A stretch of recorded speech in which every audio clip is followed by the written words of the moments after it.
Hi ನಮಸ್ಕಾರ. ನಾನು ನಿಮ್ಮ ರಾಯಲ್ ಹ್ಯಾಕರ್. ಇದು ಜೂನ್ 7ರ ಕರೆಂಟ್ ಅಫೇರ್ಸ್ ವಿಡಿಯೋ ಈಗ ಓಪನ್ ಔಟ್ ಆಗ್ತಾ ಇದೆ. ಇದರಲ್ಲಿ ತುಂಬಾನೇ ಇಂಪಾರ್ಟೆಂಟ್ ಆದ ಟಾಪಿಕ್ಗಳಿವೆ. ಒಂದೊಂದಾಗಿ ನೋಡ್ತಾ ಹೋಗೋಣ ಬನ್ನಿ. ಪ್ರಧಾನ್ ರಾಜೀನಾಮೆಗೆ ಜಿರಳೆ ಹೋರಾಟ. ನಮ್ಮ ದೇಶದ ಶಿಕ್ಷಣ ಸಚಿವರಾದಂತಹ ಧರ್ಮೇಂದ್ರ ಪ್ರಧಾನ್ ಅವರ ರಾಜೀನಾಮೆಗೆ ಜಿರಳೆ ಹೋರಾಟ ಈಗ ಏನು ಹೊಸದಾಗಿ ಸಂಚಲನ ಸೃಷ್ಟಿ ಮಾಡ್ತಾ ಇದೆ. ಈ ಜಿರಳೆ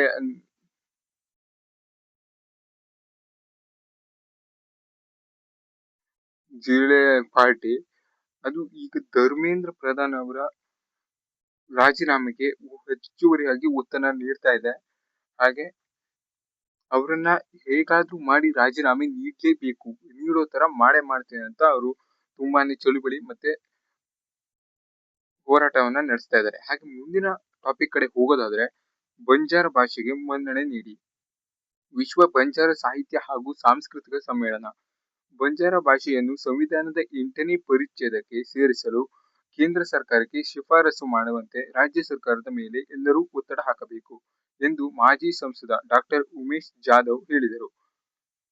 ಸಂವಿಧಾನದ 8ನೇ ಪರಿಚ್ಛೇದ ಅದರಲ್ಲಿ ಏನಿದೆ ಅಂದ್ರೆ, ನಮ್ಮ ಭಾರತದಲ್ಲಿ ಅಧಿಕೃತವಾಗಿ ಮಾನ್ಯತೆ ಪಡೆದಂತಹ ಒಂದಿಷ್ಟು ಭಾಷೆಗಳನ್ನ ಅದರಲ್ಲಿ ನೀಡಿದ್ದಾರೆ.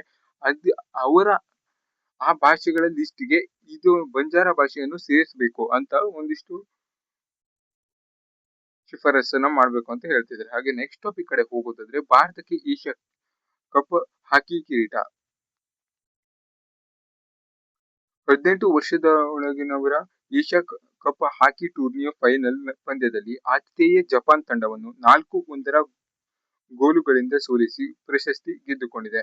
ಜಪಾನ್ ರನ್ನರ್ ಅಪ್ ಆದ್ರೆ, ನಮ್ಮ ಇಂಡಿಯಾ 18 ವರ್ಷಗಳೊಳಗಿನ ಏಷ್ಯಾ ಕಪ್ ಹಾಕಿ ಟೂರ್ನಿಯಲ್ಲಿ ಭಾರತಕ್ಕೆ ಈ ಕಪ್ ಲಭಿಸಿದೆ. ಹಾಗೆ ನೆಕ್ಸ್ಟ್ ಟಾಪಿಕ್ ಕಡೆ ಹೋಗೋದಾದ್ರೆ, ಭಾರತದಲ್ಲಿ ಜೋ ಸಾಕೋ ಕಾದಂಬರಿ ಮಾರಲ್ಲ penguin.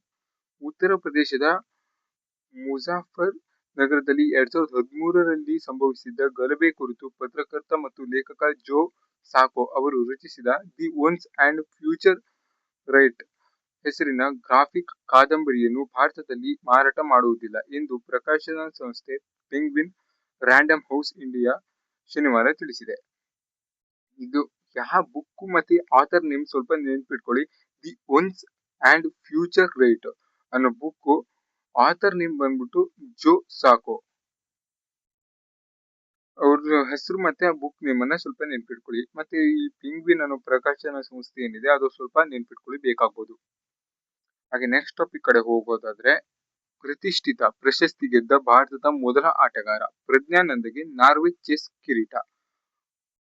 Grand master R Praggnanandhaa ಅವರು ಪ್ರತಿಷ್ಠಿತ ನಾರ್ವೆ ಚೆಸ್ ಟೂರ್ನಿಯನ್ನು ಗೆದ್ದುಕೊಂಡ ಭಾರತದ ಮೊದಲ ಆಟಗಾರ ಎಂಬ ಹೆಗ್ಗಳಿಕೆ ಪಾತ್ರರಾದರು. ಶುಕ್ರವಾರ ತಡರಾತ್ರಿ ನಡೆದ ಅಂತಿಮ 10ನೇ ಸುತ್ತಿನ ಪಂದ್ಯದಲ್ಲಿ ಜರ್ಮನಿಯ ವಿನ್ಸೆಂಟ್ ಕೀಮರ್ ಅವರನ್ನು ಸೋಲಿಸಿದ ಪ್ರಜ್ಞಾನಂದ ಅರ್ಹವಾಗಿ ಕಿರೀಟ ಧರಿಸಿದರು. ಸ್ವಲ್ಪ ನೆನ್ಪಿಟ್ಕೊಳ್ಳಿ, ನಾರ್ವೆ ಚೆಸ್ ಚಾಂಪಿಯನ್ಶಿಪ್ ನಲ್ಲಿ ಪ್ರಜ್ಞಾನಂದ ಅವರು ಗೆದ್ದಿದ್ದಾರೆ. ಇದು ಸ್ವಲ್ಪ ನೆನ್ಪಿಟ್ಕೊಳ್ಳಿ, ಇಂಪಾರ್ಟೆಂಟ್ ಆಗ್ಬೋದು. ನಾರ್ವೆ ಚೆಸ್ ಟೂರ್ನಿಯಲ್ಲಿ ಅದು ಸ್ವಲ್ಪ ನೆನ್ಪಿಟ್ಕೊಳ್ಳಿ ಬೇಕಾಗ್ಬೋದು. ಹಾಗೆ ನೆಕ್ಸ್ಟ್ ಟಾಪಿಕ್ ಕಡೆ ಹೋಗೋದಾದ್ರೆ, ಫ್ರೆಂಚ್ ಓಪನ್ ಫೈನಲ್ ನಲ್ಲಿ ಮಾಯಾ ವಿರುದ್ಧ ಜಯ.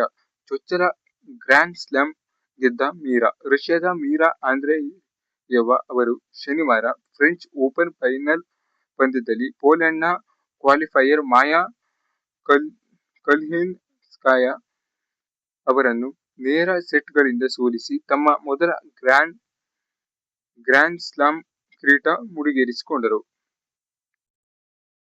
ಇದು ಸ್ವಲ್ಪ ನೆನಪಿಟ್ಕೊಳ್ಳಿ, ಯಾವ ಫ್ರೆಂಚ್ ಓಪನ್ ಫೈನಲ್ ನಲ್ಲಿ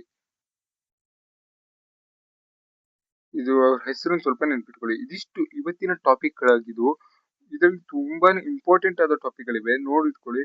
ಯಾವ ಭಾಷೆ ಮತ್ತೆ ಇದರಲ್ಲಿ ಯಾವ ಕಪ್ ಅನ್ನ ಭಾರತ ಗೆಲ್ತು, ಈ ಆಥರ್ ನೇಮ್ ಮತ್ತೆ ಇವರ ಬುಕ್, ಪ್ರಜ್ಞಾನಂದ ಅವರು ಯಾವ ಚೆಸ್ ಟೂರ್ನಿಯನ್ನ ಗೆದ್ರು, ಅದಿಷ್ಟು ಇಂಪಾರ್ಟೆಂಟ್ ಆದ ಟಾಪಿಕ್ ಗಳಾಗಿವೆ. ಅವಿಷ್ಟನ್ನ ಆದಷ್ಟು ನೆನಪಿನಲ್ಲಿ ಇಟ್ಕೊಳ್ಳಿ. ಆದಷ್ಟು ನಮ್ಮ ಕಮೆಂಟ್ ಬಾಕ್ಸ್ ನಲ್ಲಿ ಇರುವಂತಹ PDF ಅನ್ನ ರೀಡ್ ಮಾಡೋ ರೂಢಿನ ಮಾಡ್ಕೊಳ್ಳಿ. ಮತ್ತೆ ಆದಷ್ಟು ನಿಮ್ಮ ಫ್ರೆಂಡ್ಸ್ ಗಳಿಗೆ ವಿಡಿಯೋವನ್ನ ಶೇರ್ ಮಾಡಿ. ಬೇಗನೆ ಚಾನಲ್ಗೆ ಸಬ್ಸ್ಕ್ರೈಬ್ ಮಾಡ್ಕೊಳ್ಳಿ.